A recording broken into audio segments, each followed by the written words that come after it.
Ajnanatimirandhasya Jnananjanashalakaya Chakshurunmilitam Yena Tasmai Shri Gurave Namaha. I was recently informed of some incidents which happened, I believe, in Delhi, which received a lot of press coverage. I'm going to speak on that today. Today's class is on the newspaper, a reading from the newspaper. Except I didn't read the newspaper, so I don't know exactly what lies they published there. But anyway, the incident, as we are informed, I've been verbally informed, is that some young woman was drinking alcohol with a group of young men, and she got raped. And the police said, well, what do you expect? If you go out drinking, if a young woman goes out drinking with a bunch of young men, then it's like inviting trouble. And this caused a big stir. How could the police say such a thing? And it became a big issue. The ongoing cultural discussion of, you see, if women go out alone late at night dressed in a sexually provocative manner, then what do you expect? Some people say. They can't really blame anyone if they get sexually assaulted. But others say, no, that's wrong. You see, they should be allowed to dress as they like and walk freely and be safe. So these issues, they bring into focus the shift in cultural values within India, and many people who are considered by others old-fashioned, they talk about the old culture and morality, whereas others talk more in terms of a modern way of thinking that is Western way of thinking, you could say, which is that people should just be allowed to do as they like as long as it doesn't harm anyone else. And women, why should they dress in a modest manner? Why should they not have the freedom to move around? They should have all the same rights as men. And there are organizations working to stop crimes against women and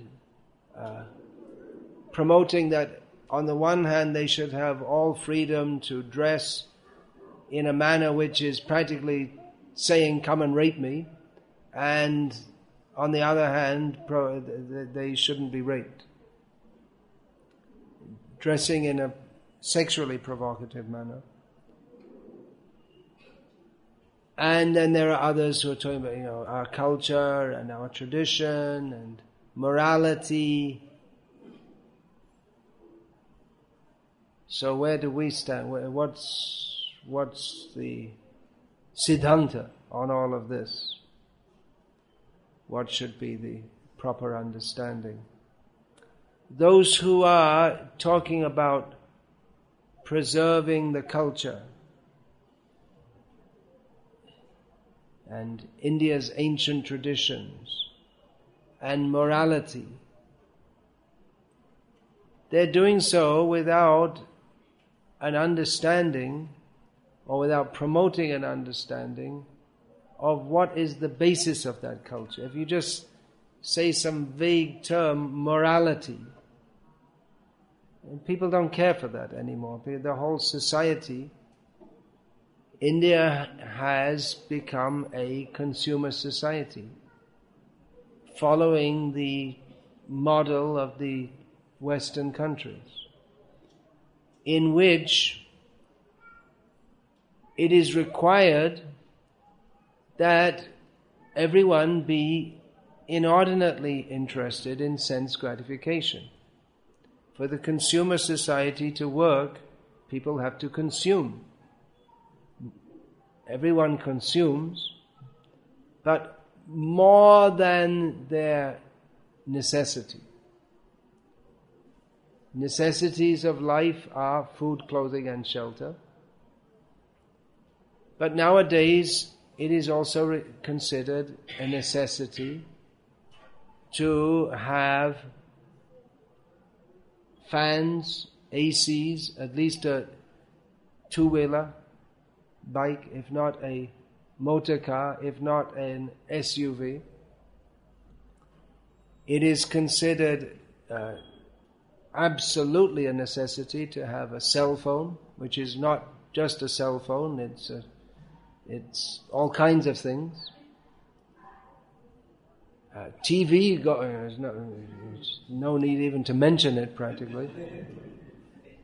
Mixie, washing machine, dog.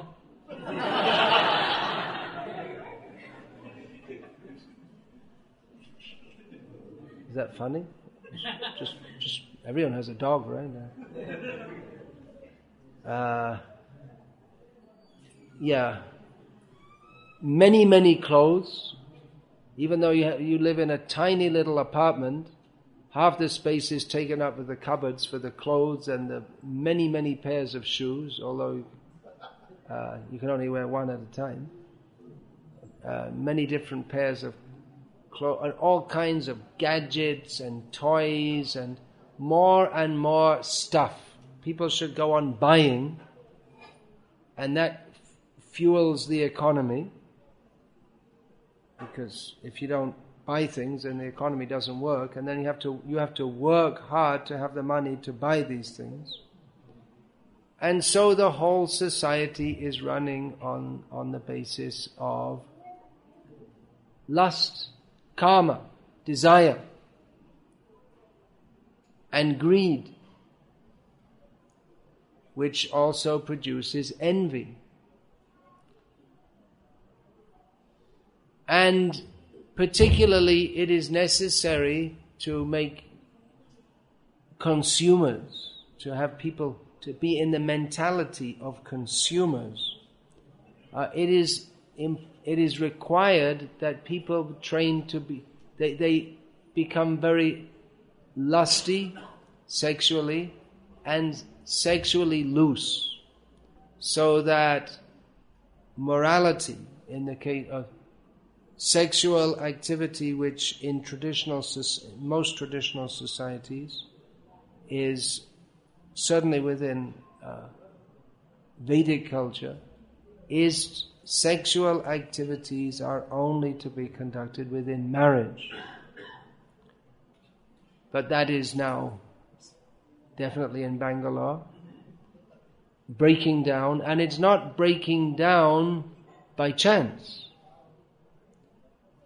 Those who go to work who are trained for instance, this call center jobs, it's deliberately inculcated in them that they should drink, smoke, have illicit sexual connections.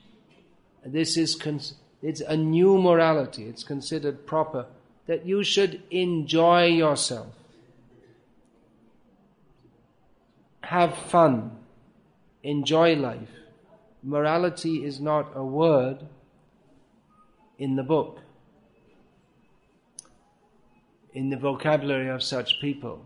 So such people who are committed to enjoying work. I saw an advertisement, it used to be in Bangalore, maybe it still is. Work hard, party harder. Like that.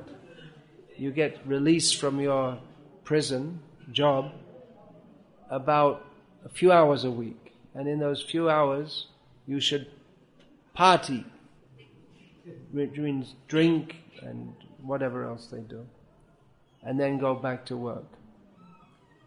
So it is required that people be in this stupid mindset, which they promote as being very advanced, so that they can be very good workers. They'll work hard, earn money, and then spend it. And that keeps the economy rolling on. So this is required in the consumer society. So we cannot expect in a consumer society that there will be traditional moral values, because traditional society, particularly Vedic society or Indian society, it's not some vague sense of morality, but the purpose of life is understood to be God realization. That the human form of life is an opportunity to get free from birth and death.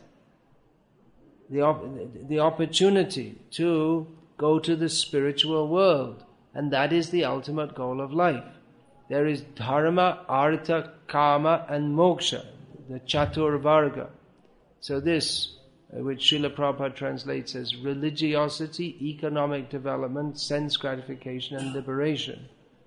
So although sense gratification is not denied, it is not considered the ultimate goal of life, and excessive sense gratification is understood to be degrading. These are basic teachings of Bhagavad Gita, which anyone can observe, that if people become very lusty or very greedy, that in itself means that their character has become degraded. And then there is no question of higher thought or endeavoring for the higher values of life. So simply to speak about morality or Indian values, while at the same time there is the whole society is based on simply earning money and then promoting one's prestige and enjoying sense gratification, it's not going to work. You can't maintain the good things or the high moral values of Indian culture while importing a whole other culture, which is based on sense gratification. You can't have a consumer society with moral people. That may sound like an outrageous statement, but the whole concept of consumer society is from the beginning immoral. The idea that we should just exploit the earth, and then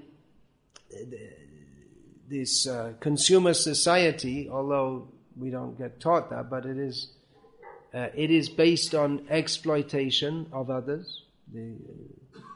We see in India there's progress, development, but you see all these construction projects which are going up all over the country. They're all going up by the exploitation of the poorest class of people who live on the construction site, they're paid a pittance, they work hard all day, they live on the site, they have their babies on the site, and they work, they drink, they reproduce, and that's it.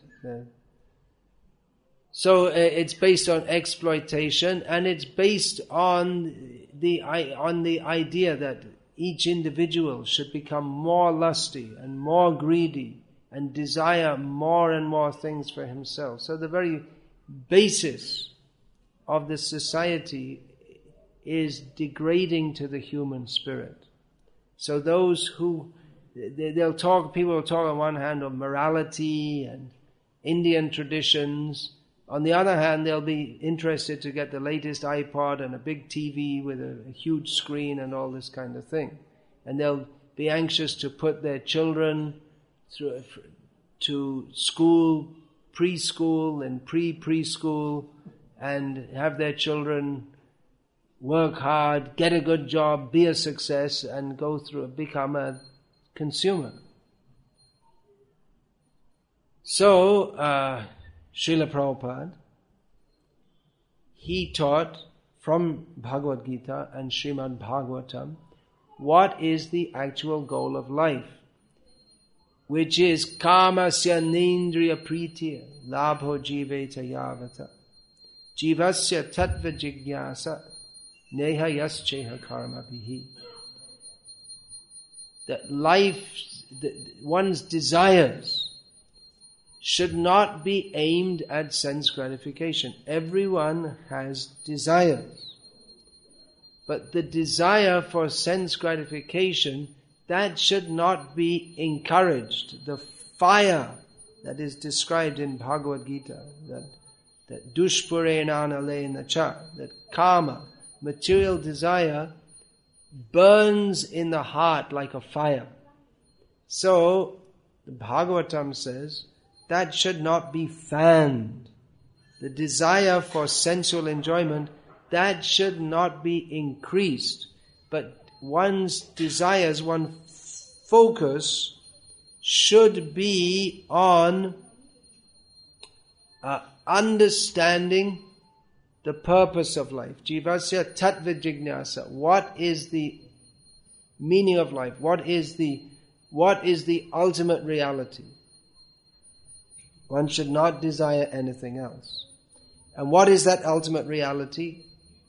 In the Bhagavatam, the next verse describes that ultimate reality is Vedanti tat tattva vidas tattvam yajnanam advayam brahmeti paramatmeti bhagavaniti shabhyate. The ultimate reality is perceived in three levels, as impersonal Brahman, localized Paramatma, and as Bhagavan, the Supreme Personality of Godhead. So desire is there, but desire for sensual enjoyment should not be encouraged, because that will keep us in material consciousness, which means material existence, which means suffering birth after birth after birth. Material desire is there in the animals.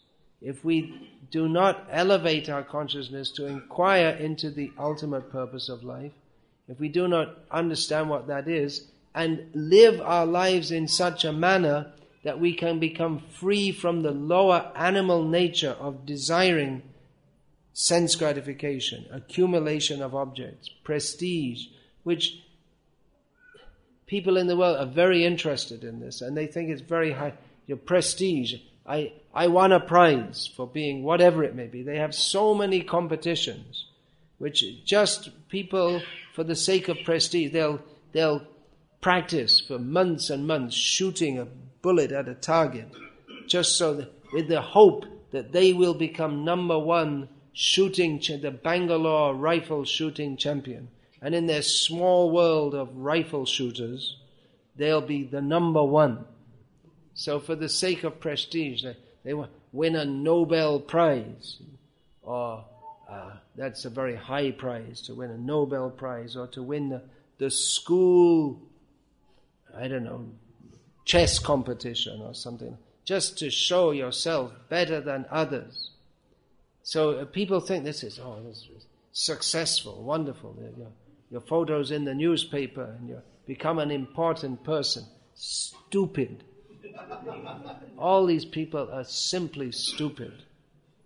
They just Shvavidvarahosh, the Bhagavatam describes exactly. Shvavidvarahoshra karai sangstuta purusha pashahu. Nayat pet, what is that? Nayat karna pato petas gadagraja.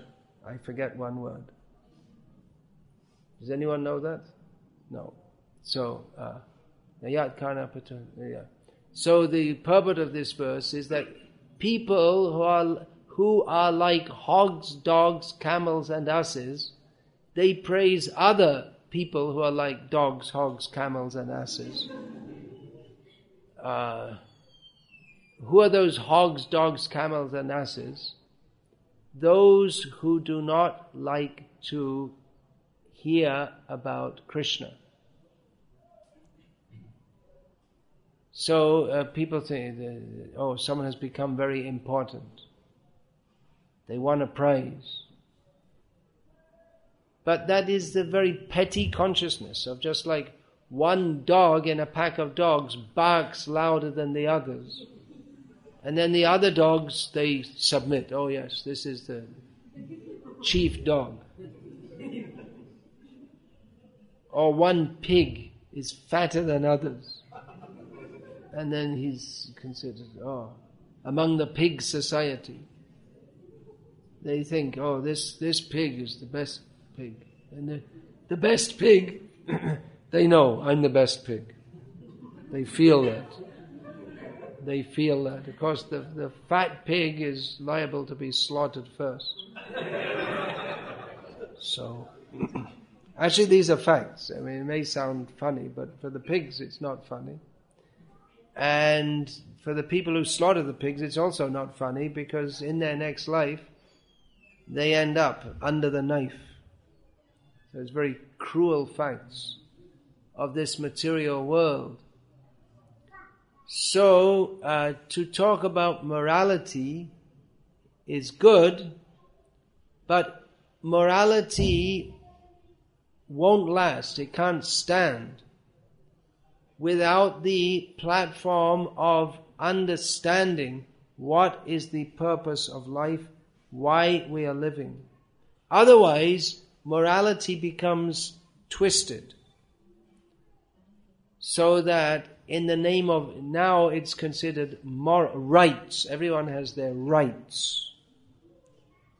So before, there was the idea of, in human society, it was emphasized duty. Everyone has a duty to perform to others. But in the modern immoral or amoral society, the rights are emphasized more. So, young women, they have the right to walk around at 11 o'clock at night alone, dressed in a way that is sexually provocative. And why should they be raped? What's wrong with the men? You see, but it's understood that in a society which promotes lust, in the newspapers, in the cinema, in the TV, that people are going to be lusty. Anyway, people are lusty. So, women should be protected. This is considered absolutely immoral by those who have a different kind of morality to that, based on understanding the purpose of life. Because their idea is that the purpose of life is to enjoy the senses. They didn't work it out exactly as a philosophy. Because what do they care for philosophy? They're busy enjoying life. But the idea is that everyone should have as much opportunity as possible to enjoy themselves. So if the women want to go around at night and drink alcohol and this and that, they should enjoy themselves. But no one should come, and men who are also full of the desire to enjoy themselves, and find an opportunity to find some young woman walking around and take advantage of that. So, in Vedic culture, women are to be protected, which means that they're not even allowed. They are not allowed to go out alone, especially at night. And in terms of modern morality, that's considered horrible, wrong. Why can't they go out and enjoy themselves? Because the goal of life is not to, first of all, the idea that to enjoy yourself, that's a wrong idea of the purpose of life. Although some enjoyment is allowed, it's not saying that everyone should stop enjoying, but within boundaries. Of course, the modern liberal society also puts boundaries, but the goalposts have been moved. So, the very, very big opportunity to enjoy the senses. For instance, within Vedic culture, sexual activity is allowed within marriage. There are still restrictions in modern liberal culture. For instance, you're not supposed to rape, but you can, but marriage is not required. And there are some boundaries. For instance, you're not supposed to have sexual activities with young children. So some restrictions are there, but there's much more scope for personal sensual enjoyment, with the idea that the goal of life is sensual enjoyment. But Vedic culture has the understanding that the goal of life is God realization. And for God realization, sensual enjoyment works just the opposite way, to cover the consciousness with lusty desires. Jnanam avritya dehinam. Lust, karma, it covers the pure consciousness.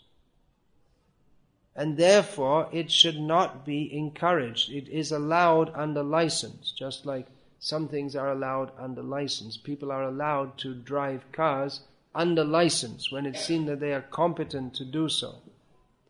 Not that anyone is just allowed to drive a car. So sense gratification is allowed within certain parameters. It's controlled so that it does not become harmful to human society. Now, people who do not accept that God consciousness is the goal of life, who think that sense gratification is the goal of life, they will say, yes, we also agree. That's true. People should be allowed to enjoy as long as it does not harm others. But because they do not know what the goal of life is, they don't know what is harmful and what is beneficial. They think that, well, if you can have sexual activity with others, consensual, that both parties agree, then what is the harm? There's no need of marriage because it's just for enjoyment. But in Vedic culture, it's understood that simply to be consensual is insufficient. Because human life is meant for God realization, sexual activity increases lusty desires. The goal of life becomes lost unless sexual activity is channeled toward producing good progeny. The natural result of sexual activity, heterosexual, is children. That can be stopped. Nirodha, literally. The condom, I think it was produced by the Indian government. Maybe it's not so popular nowadays, but it literally means to stop, to obstruct. But that is also sinful. That is to obstruct the entrance of a jiva into the womb by the natural cause. That is also sinful. Abortion is also sinful. But because people think that the goal of life is simply sense enjoyment, then they may talk about morality, but they have no sense of sin. That there are laws of the universe which, if you break them, that is called sin, and one has to suffer karmic reactions for that. But people do not believe this, because they're trained from the beginning to think that, just like everyone here is very anxious to send their children to school, and that their children should be successful in education. And they learn in school that we have descended from monkeys, which means there's no soul, life is simply a product of matter. And the whole of society is based on this understanding that life is a product of matter. When the body dies, then everything is finished. So just enjoy as much as you can while you can. It's atheism. So the idea that we will, on one hand, that we'll have the whole modern society and modern education, and at the same time have good morality and traditional culture, and we'll keep the good things of the traditional culture, it's not going to work, because the whole understanding is completely different. And because the modern sense gratification oriented society, it promotes sense gratification, which it is a very powerful force, but which we cannot control. In fact, in one sense, the whole endeavor of self-realization, it rests on the first, or the platform, the basis of self-realization is controlling the senses, which means controlling sensual desire. Because if that is released, it's a very powerful force, but it's out of our control and it carries us down. Kam, Krodh, Lobh, Moha, Mada, Matsarya. The first is Kama. If Kama is not controlled, then there must be anger, greed, pride, illusion, envy, hatred. All these peace conferences, they're all completely bogus. They go to the peace conference and they're eating meat. And they're causing violence to others and they're talking of peace. There's Dalai Lama, number one bogus person in the world. And a world full of bogus people, he is number one. Because he goes all over the world talking about peace and eats lots of meat every day. There's another bogus person. It's going out on the internet. Let them hear it. This the pride of Bangalore, Shri Shri, long beard and giggle like a woman. Going to Pakistan to talk of peace. What peace? They're killing animals in the consciousness, I am Pakistani, I am Indian, animal consciousness. One dog is barking at another dog. They're promoting animal consciousness. And how are they going to get peace? Just gimmicks. Just self-promoting gimmicks, going and talking of peace. If we want peace, you have to close the slaughterhouses. Stop the whole aim of human society. Let us exploit the earth, enjoy more and more, develop the economy. There can be no individual peace or domestic peace, national peace, international peace, as long as sense gratification is promoted. Because the mind cannot be peaceful as long as we're thinking, how can I enjoy? Because karma, the lusty desire, immediately makes us unpeaceful. So where is the question of peace? Where is the question of higher consciousness as long as this low consciousness, the animal consciousness is being promoted? People think it's very modern and advanced to have sex here, right, left and center, someone else's wife, and this, that, and the other, divorced 3 times, anyway but they don't see this is the same thing as the animals are doing. What is advanced? The dog is more advanced than you. He doesn't have to work hard to get some money to seduce a woman. Just there's a kuti is in the street and the kutta goes, and whichever one can bark the loudest gets the first chance. Dog consciousness. And they're talking of peace and morality. So the whole basis of society is animalistic. Then what good can we expect from this society in any way? Everything is wrong from beginning to end.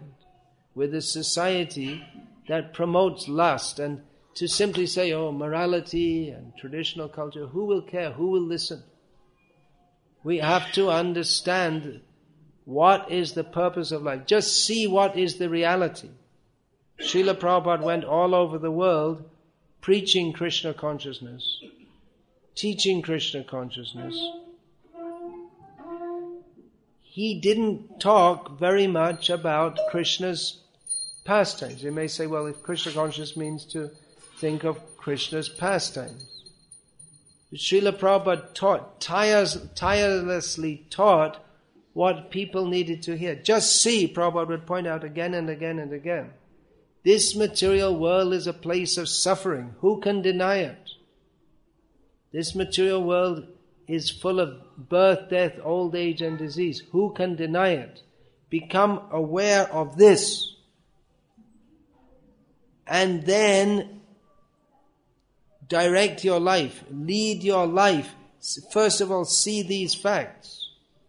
You're thinking, well, we're enjoying, developing, having fun, but just see. We have to suffer. Birth, death, old age and disease. The result of sense gratification is that we have to suffer. Karmic reactions. We have to be born again. We have to die again. Punarapi jananam, punarapi maranam. See this. Just see that. Then consider what is the purpose of life. That knowledge is given in the Vedic literature. What is the purpose of life? On the basis of this, we should lead our lives. So the whole modern civilization, which is promoted as being advanced, it actually works against the interest of every member of that society. And at the same time, everyone is thinking that, oh, this is very good. I'm having a good time. But at the same, although no one is happy, in Bangalore, people's faces, they look just like in the West, miserable. Everyone looks miserable. You can see. Last time I came here, we drove in. We came about 8 o'clock in the morning, driving in from Hosur side. And I saw there was a whole bus full of people. Look on the face just the same as in the West, just completely drained of any luster, no joy, just going to work. Another day of drudgery.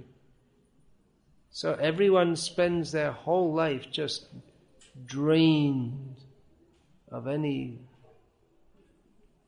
joy, and then they think, and at the weekend I can enjoy. All that very sorry situation. People are working hard. They don't like the work they're doing. And then they think enjoyment is to drink some alcohol and have some illicit sex and go to some party and shout and scream at others over the sound which is too loud.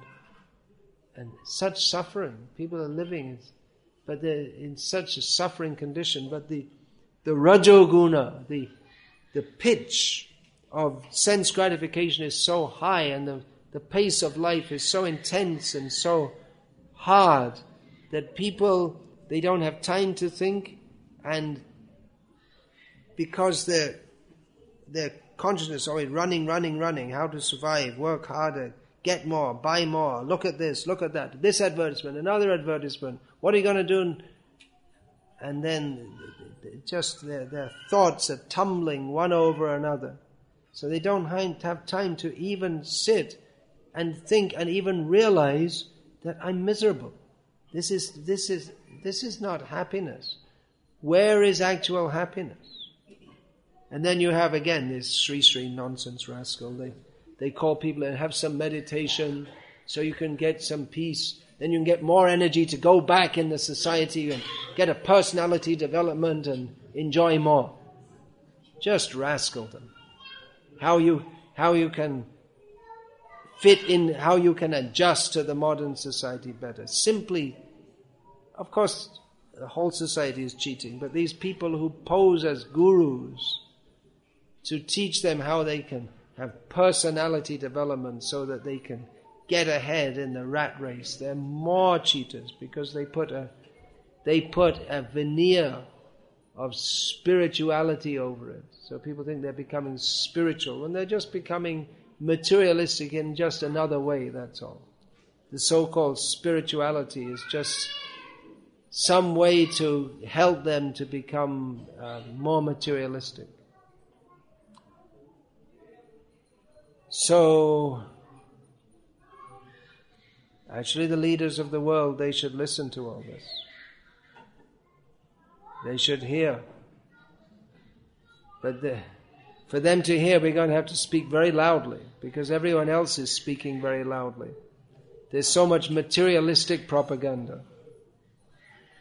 We're going to have to speak very loudly and tell them, you're all fools and rascals. You're wasting your life chasing sense gratification, which doesn't bring any real happiness now and simply binds you in this world of birth and death more and more. Nunang pramatak kurute vikarma yadindriya pritiya apinotina sadhu manyaya yata atmano yamasanapi kleshata asadeha. People are crazy. As Rishabdev said thousands of years ago, people are crazy because they spend their lives performing sinful activities which force them to get born again and again, to suffer again and again. It's crazy.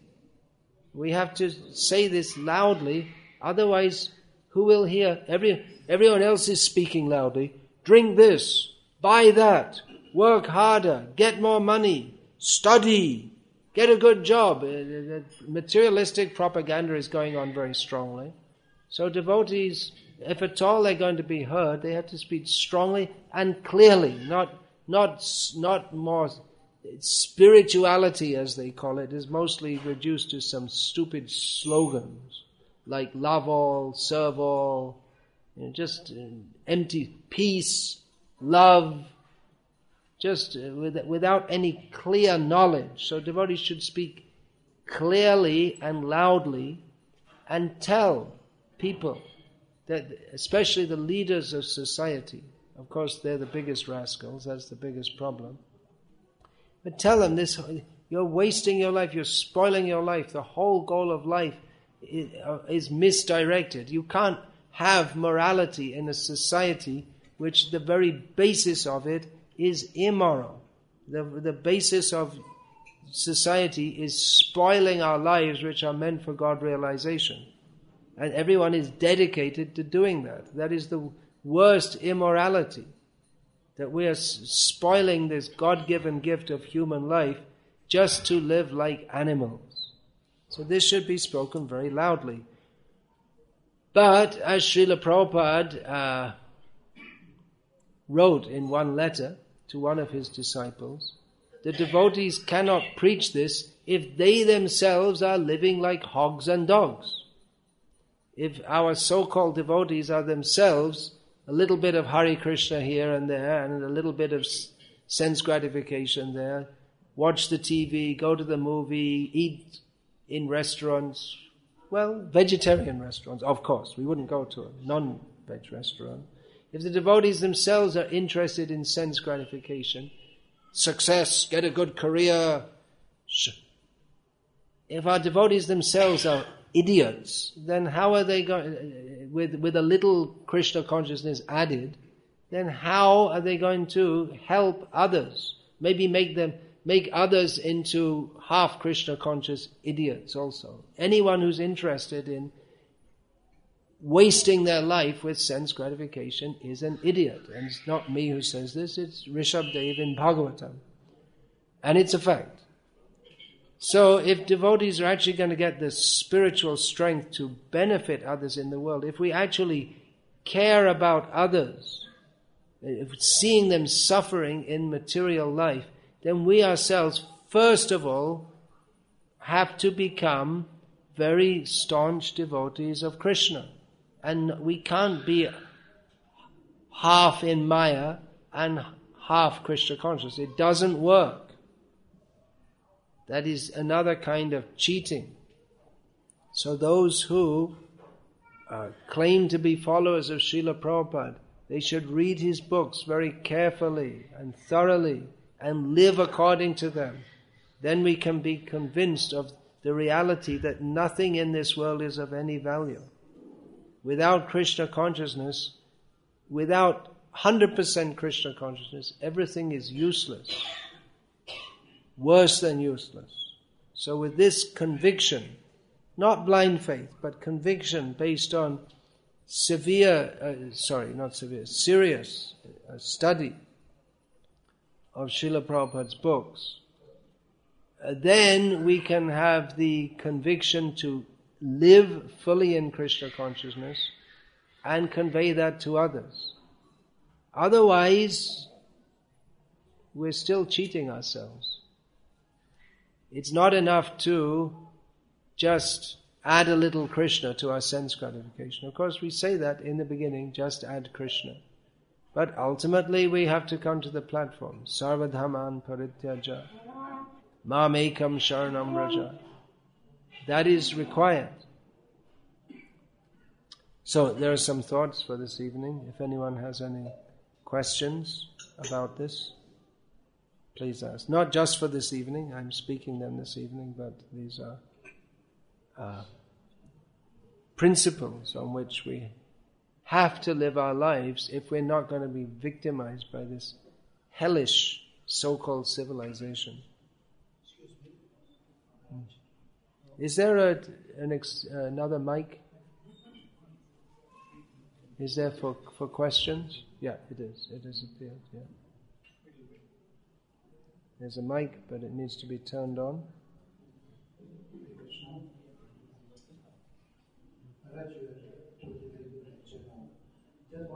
Is the microphone amplifying? Is it? Yeah. Okay. Yeah. Okay. So Maharaj, now the children are going to the school. The children are going to the school. Yeah, so just for your information, the plural of children is children, not children's, as in Indian English. We have here what are you? An editor, university editor. If you like, you can learn English from him. Children. The children are going to school. Going to school. If you say to the school, that's also... Which school? Okay.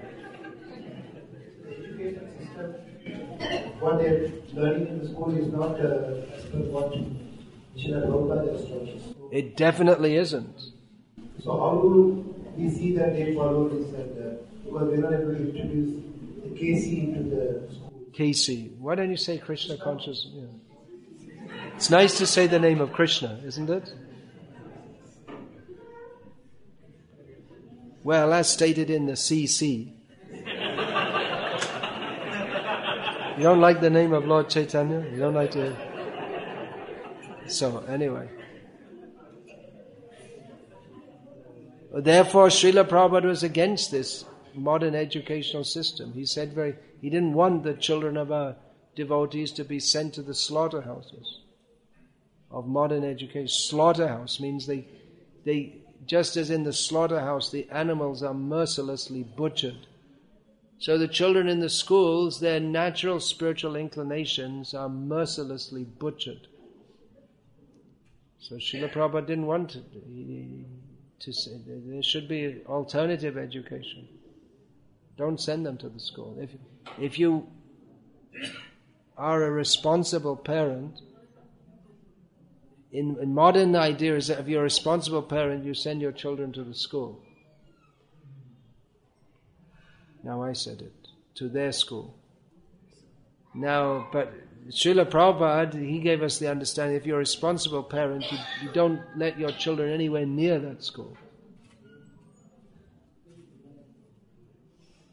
Make our own schools.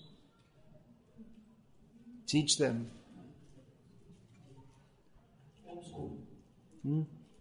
Homeschool or make gurukuls. Gurukul means what is taught in Prabhupada's books. That is the curriculum, not a few minutes a day with all this bogus education as the main curriculum. That's not a Gurukul. Of course, that's what's called a Gurukul sometimes, but that certainly wasn't Srila Prabhupada's idea of Gurukul. Please read all of Srila Prabhupada's books. You can also listen to his lectures. We don't have the lectures here. Now this is available widely in India, so wherever I go, I'm promoting this. You should all, those of you who are supposed to be committed followers of Prabhupada, you should all have all of Prabhupada's books and no TV. Now this is available. All the lectures of Prabhupada recorded. So that's available here in 3 DVDs. You should listen to this and know what Prabhupada says. Don't sing Jai Prabhupada. You never read his books. You don't know what he says. You don't follow what he says.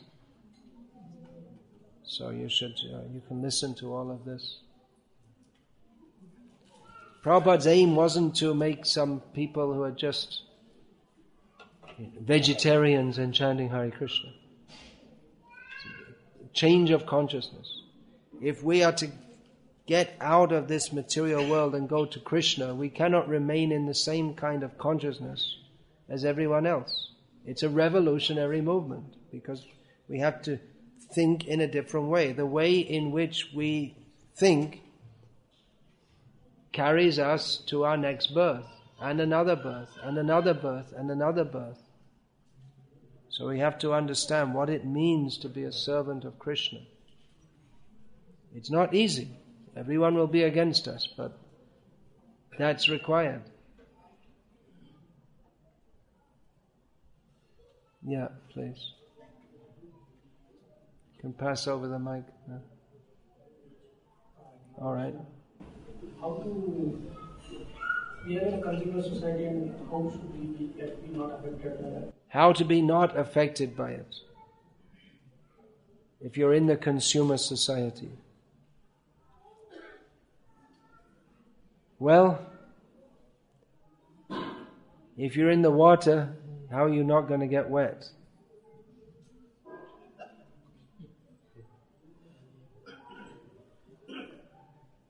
Difficult. Srila Prabhupada's vision was that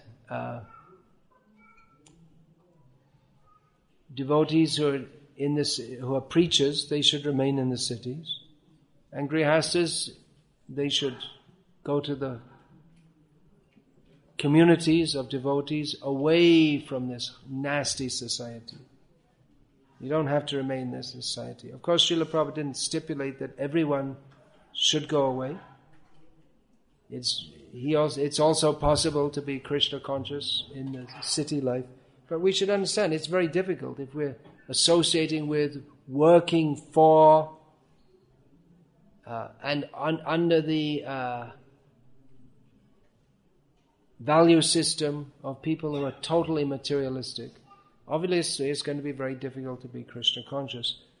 It is not impossible. One has to have very strong sadhana, very strong association, very clear that when kamasya nendriya priti, when our desires should not be for sense gratification.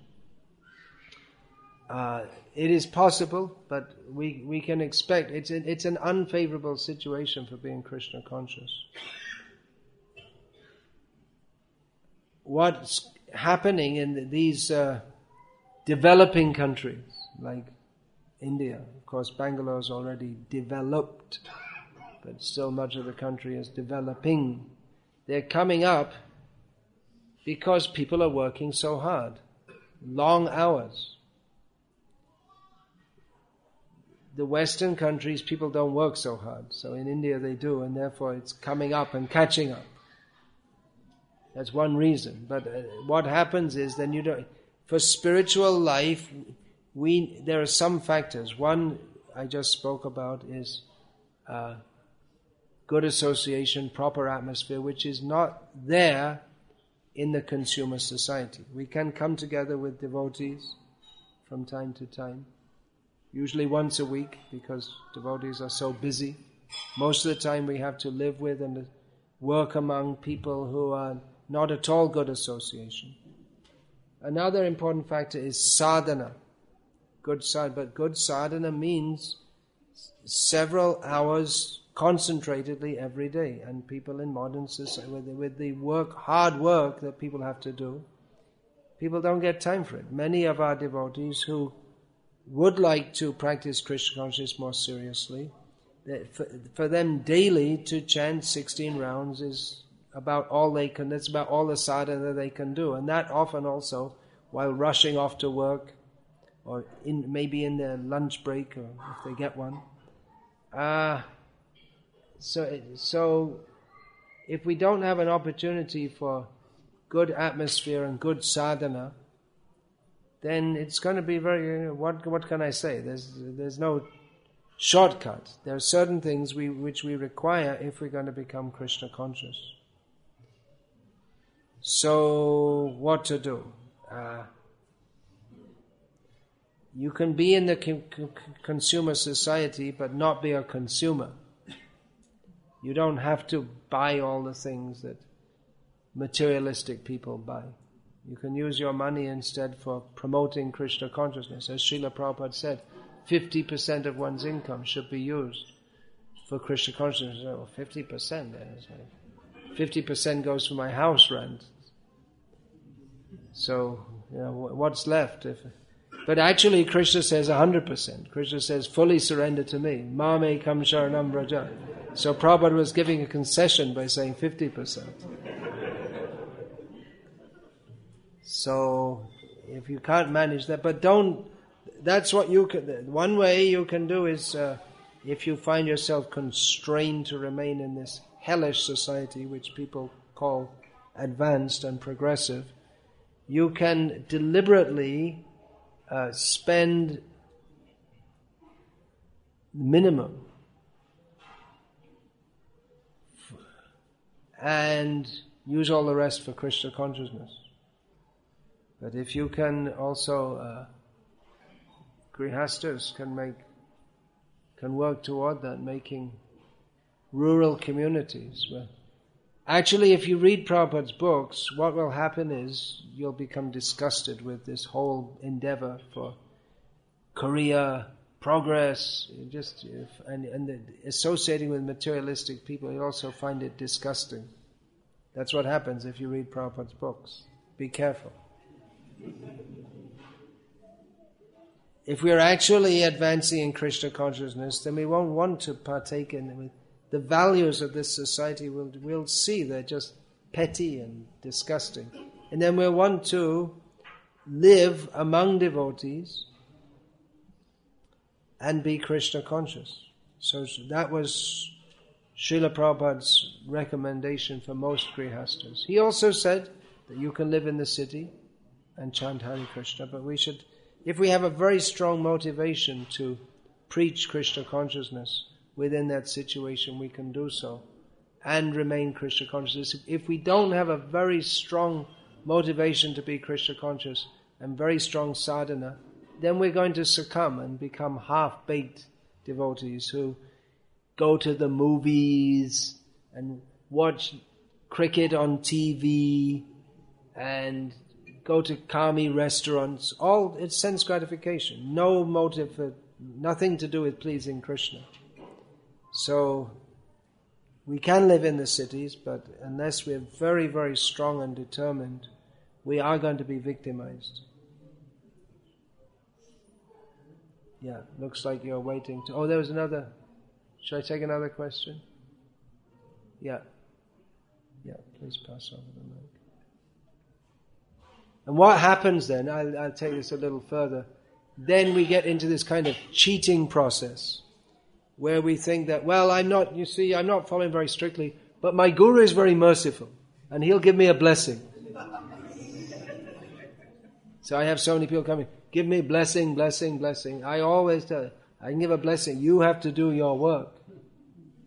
It's not just by blessing that you have sense gratification and Krishna prema all side by side. You have to do your work.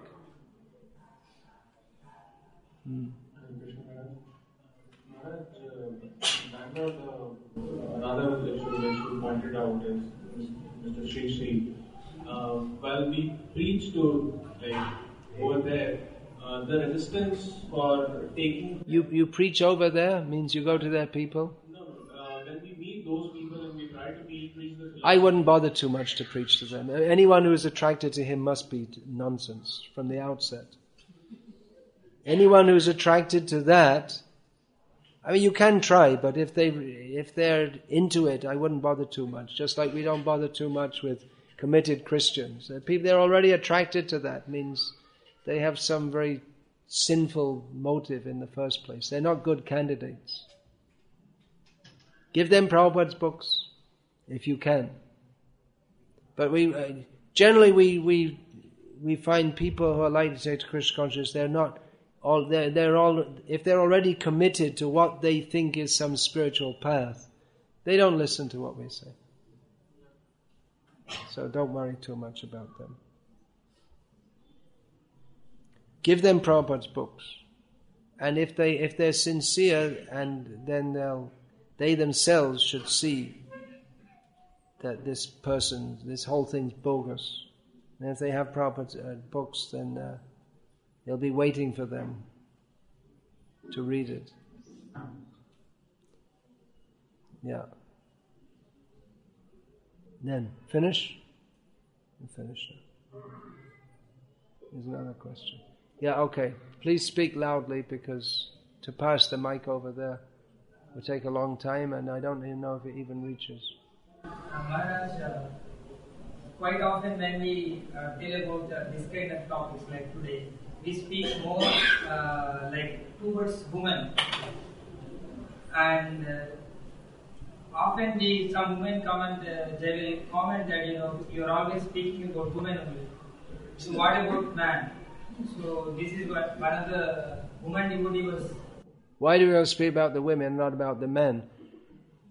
Well, that's what Arjuna did in the beginning of Bhagavad Gita, because it's a principle. Why do we speak about the role of women and not about the role of men? Because the role of women especially is it's wrong or out in modern society. Women's role is to... Anyway, I spoke about this in detail in this Women Masters or Mothers seminar, so you can check on that. That particularly if, as Arjuna says in the prelude to Krishna's instructions in Bhagavad Gita, that Strishu Dushtashu Varshnaya Jayate Varna Sankara, that if women are misbehaved, then the whole society becomes polluted by Srila Prabhupada translates Varna Sankara as unwanted population. And I brought it up as an introduction to what is an issue it's in the ether at the present time. It's being discussed. And actually in Vedic culture, self-realization being the goal, then men do take the overt leadership. It's a fact. They say it's unfair, it's a patriarch, or it's biased toward men. Anyway, I discussed all this in that Women's Masters. You can listen to that. I think you were there when I was giving that, wasn't it? No, you weren't there? Yeah. So you can say that. Because people do not know what is the actual goal of life, then their understanding in all respects becomes warped. You know what warped means? It means twisted out of shape. And it seems, that, why don't women have the same rights as men? It seems natural if you don't know what the goal of life is. Srila Prabhupada said something very interesting, that a 16-year-old boy can go all over the world by himself. A 16-year-old girl cannot. That's just the reality.